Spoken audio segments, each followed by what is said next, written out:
This is the day that the Lord has made, and we shall rejoice and be glad in it. How are you guys doing today? I pray, God, that all is well with you and your loved ones, and that this upcoming week be a better week than what you had last week. And whatever you're being through, this tear too shall pass. Remember, whatever you're in right now is to take you to the next level. Each thing that you pray for, it has its responsibilities. Like I was telling my daughter this morning, she and I had a talk, and I was telling her, I said, well, Angel, everything that you pray for has a responsibility. Until we could take care of the responsibility, God will not allow us to move on to what is next or what we've been praying for to come next if we don't get through the responsibility that He's put upon us right now. And I use different examples. I said, you prayed for a car. The car has responsibilities. You now have to service the car. You now have to make sure gas is in the car.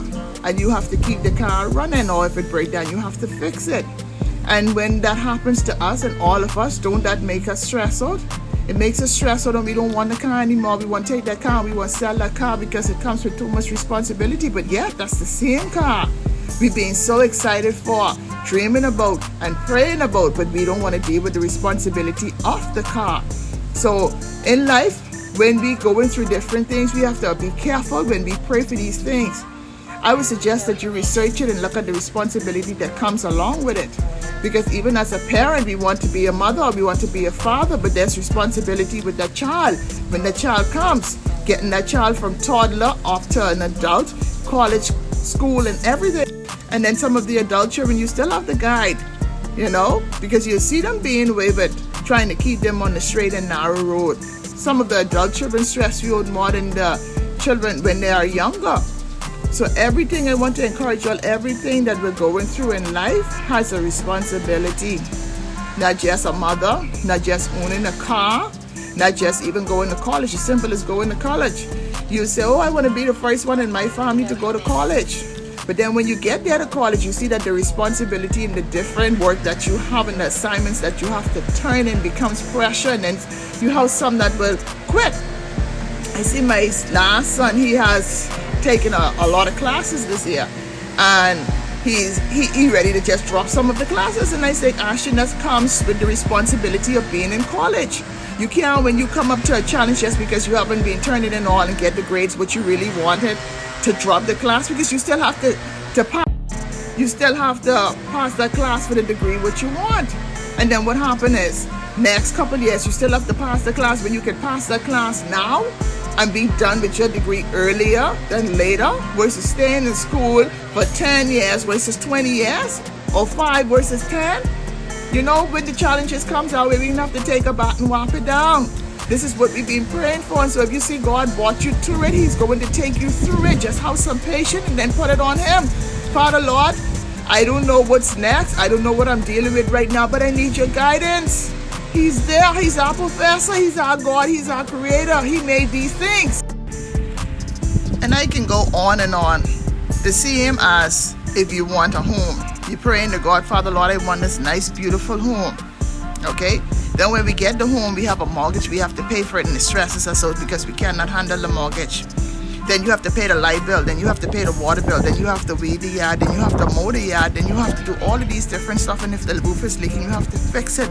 And then it stresses you, and you just leave it alone, and you don't just take care of what you've been praying for so long. Then you've been praying for a husband, or you've been praying for a wife. Then when you get that husband, and then when you get that wife, you don't know how to treat them. You don't know how to talk to them. You don't know how to make them feel happy and special. And you forget the things that you was praying for and so forth. So guys, the things that we are praying for today, when we get it, the same challenges and that same thing that you're dealing with right now, that comes along with the blessings that you prayed for. That's what you asked for. So if you don't want to deal with these situations, stop praying. Don't think I'm being harsh. I'm just being real. I could go on and on with different scenarios. Simple as a dog, simple as one in a cat, or simple as one in a puppy. Okay? When you get that puppy, there comes responsibility too, because you have to either train it to be inside the house, You have to take it and make sure it gets its shot. You have to take it and make sure it gets heartworm and all those different stuff if you want to maintain that puppy so the puppy can look like a real dog and be healthy. For those of you who really care about the animals, some people don't care about the animals. They just want the animals and just leave it in the yard and don't do anything with the animal, and the animal end up dying or looking just stressed out. But that goes for our whole entire life. Our whole entire life. Every time we pray, every time we ask God for something, it comes with a responsibility and it stresses us out and we just give up. God, please don't give up. Take a bath, wipe it down and move forward, because guess what? Whatever else on that list that you was praying for will come. Yes, whatever else is on the list will be next. And guess what? That next has its responsibility too. It has its issue too. The quicker you deal with it, I say, like I tell my children, go and research it. Before they went to college, I told them, listen here, make sure research the degree that you want and look at the different challenges other people are having with it, and look at it as a real challenge, and could you handle the challenge when it comes upon you, okay, before you take it on. It don't make no sense taking on something and keep dropping it and dropping and dropping. God wants us to be responsible, just like how we want our children to be responsible. We want you to be responsible too. We want you to know if we leave our things or we give you something, that you take good care of it. And the same thing with God. When he gives you that blessing, he wants you to be able to take good care of it. Not just take it and drop it on the side. You've been praying for it so long and now you don't want to go through the different trials and tribulation it brings along with it.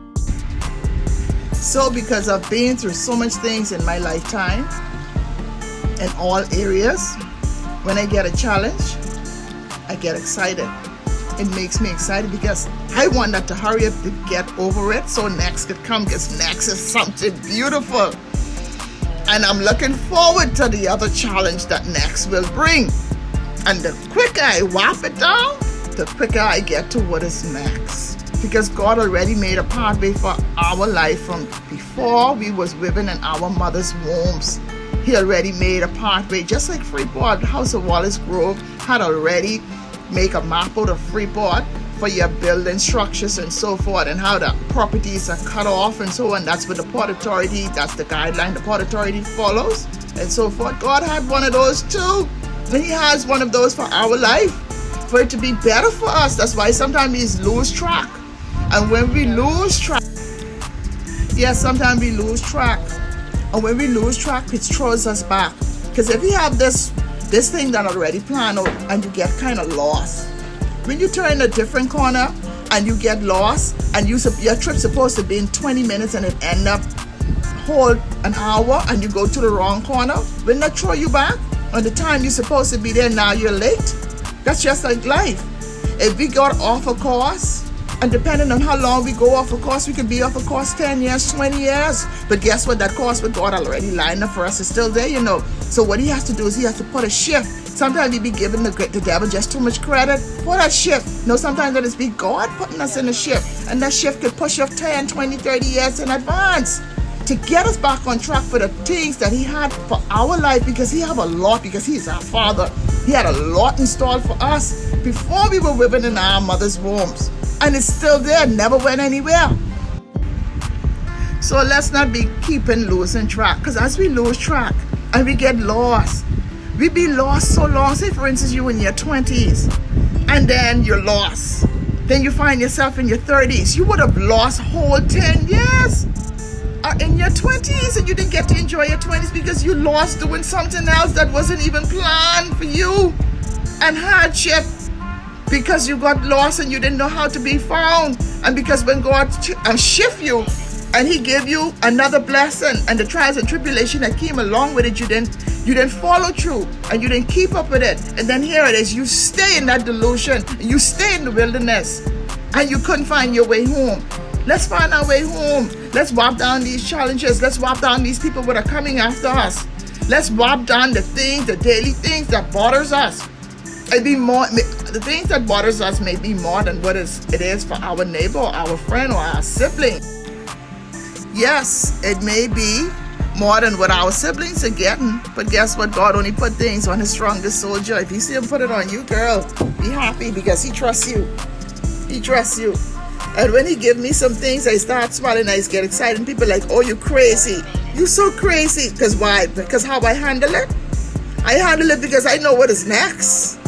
Next for me always is being beautiful. I love my next. I can't wait to get to my next. So that's why I get excited. And but people call it something else, but you can call me crazy as much as you want. I know where I'm going and I know where I am in the sight of God. I'm not lost. I am found. And because God found me and He steered me in the right direction, and I took His shift and I listened, guess what? All kind of good things there. In that way, what He had made for us, because He loves us. He loves you and I. And He don't love, and He doesn't love one more than the next. He loves us the same.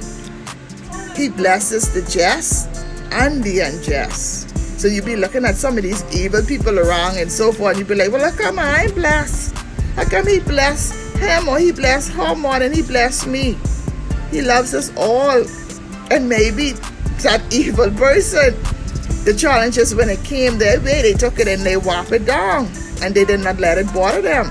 But here it is, when we get the challenges put on us and we pray for something, we go crumble up and hide or go run away from it and so forth. It's in the time to run away for nothing now in these days and time, because you're losing out. You're losing out on what God has for you, and you're dying not getting what God has for you. And your generation is dying and not getting what God has for you, because that generation started from you. And because you wasn't man or woman enough to stand up to the challenge. Yes, because you, the first generation, didn't stand up to the challenge. It made it hard for the generation to come. Okay? Because we sometimes pass these things down as curses. No, let's stop passing down curse as a gift to our generation. And let's start passing down what God intended for us. He intended for good things. He didn't intend for us to be struggling the way that we're struggling. And then when we start struggling, we start to blame our mother, our father, our jobs, our children, and everything else, trying to put the blame on somebody else. No, blame yourself. Because He gave us the ability to choose and to do what is right. So let's choose and stop doing foolishness. This is not the time for foolishness. God looking for this radical people, and I am one of them. Don't mind sometime I curse. I told you I still ain't healed 100%. I still have that 40. Just don't let the 40 out. But God know who I am, and I know who I am in Him. So y'all just take care of yourself. Yes, I get kind of loud and passionate when I say it and when I talking to God, because oh man, once you get in His presence, the feeling that you have whatever is going on with you, He takes it away and lifts it and makes you feel good. And that's how I feel when I get into the presence of God. People will call you all different type of things. All different type of things, but a child of God. I know who I am. I am strong. I am healthy. I am mighty. I'm beautiful. I am fearfully and I'm wonderfully made. And this is the day that the Lord has made. And I will rejoice and be glad in it. And all of it. Not some of it. All of it. And y'all take care and know that I love y'all. And I only wish y'all the best. The best. The good, the bad, and the ugly, especially the ones that hate me, because not everybody's going to love you, but I love you. Guys, don't forget to like, share, subscribe, and comment, please. Thank you. Hey guys, I'm here at the Old Captain Kenny with Christine Major.